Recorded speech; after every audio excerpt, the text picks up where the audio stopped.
আসসালামু আলাইকুম।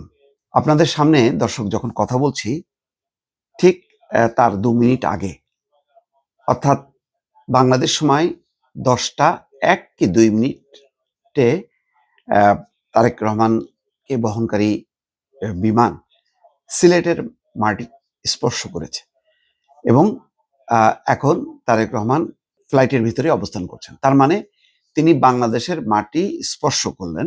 তার বহনকারী ফ্লাইটটি বাংলাদেশের মাটি স্পর্শ করেছেন। তার মানে তিনি এখন বাংলাদেশে অবস্থান করছেন। দীর্ঘ ১৭ বছর ৩ মাস পর তিনি আসলেন।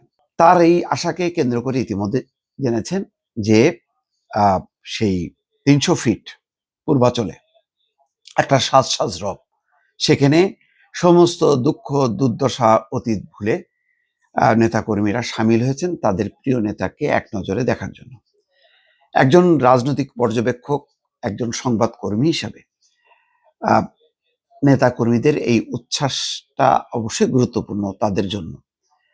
কিন্তু ওই যে বললাম যে তারেক রহমানকে শুধুমাত্র বিএনপির একজন নেতা, বিএনপির একজন আ দায়িত্বশীল আ নেতা হিসেবে দলকে পরিচালিত করবেন, ক্ষমতায় আসবেন, আ সেই লক্ষ্যে নির্বাচন করবেন।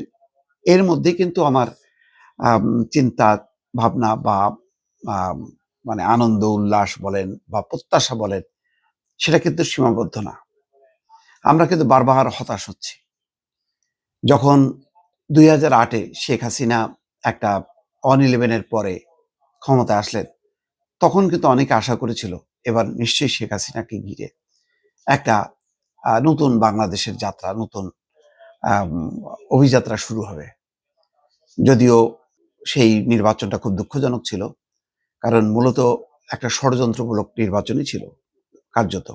তারপরেও আমরা এটাকে নির্বাচন হিসেবেই ধরলেও পরবর্তীর যেই ইতিহাস, এটা অত্যন্ত নিদারুণ এবং করুণ।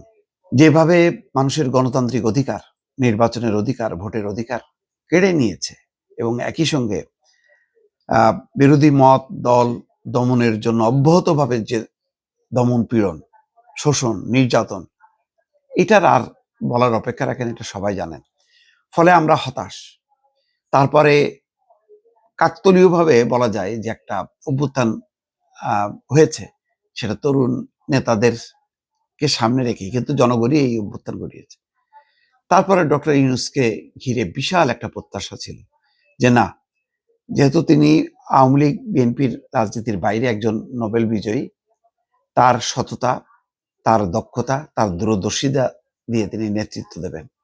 কিন্তু খুব কম সময়ের মধ্যেই আমরা কিন্তু আবার সেই শোকের সাগরে ডুবে গেলাম। আমাদের প্রত্যাশা চূর্ণ বিচূর্ণ হয়ে গেল।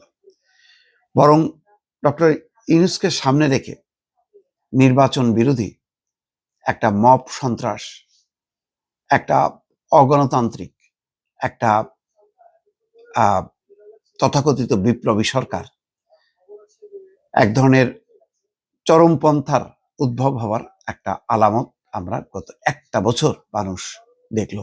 তার চূড়ান্ত বহিঃপ্রকাশ হিসেবে ওসমান হাদির মৃত্যুকে ঘিরে যে ঘটনা ঘটল, তারপর কিন্তু আর আশা ভরসার কোনো জায়গা থাকলো না। বাংলাদেশের এমন কোনো নেতা দেখলাম না যে এই দুর্যোগটা কাটিয়ে আ এর বিরুদ্ধে একটা শান্তির পতাকা মিছিল বের করবে যে না, আমরা অশান্তি না, আমরা শান্তি চাই।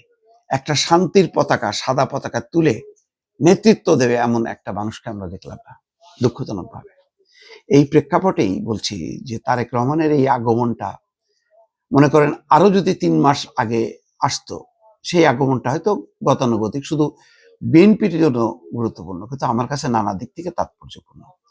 ফলে তিনি আসছেন, কিছুক্ষণের মধ্যেই হয়তো আ আ ঢাকায় পৌঁছবেন ১ ঘন্টা বাদে। এখন ১ ঘন্টা পর ছাড়বে এবং আশা করা যায় যে নির্ধারিত সময় ১২টার সময়ই তিনি আসবেন। তারপর তার বক্তব্য, তার দিক নির্দেশনাটা খুবই গুরুত্বপূর্ণ। আমরা একটু অপেক্ষা করি।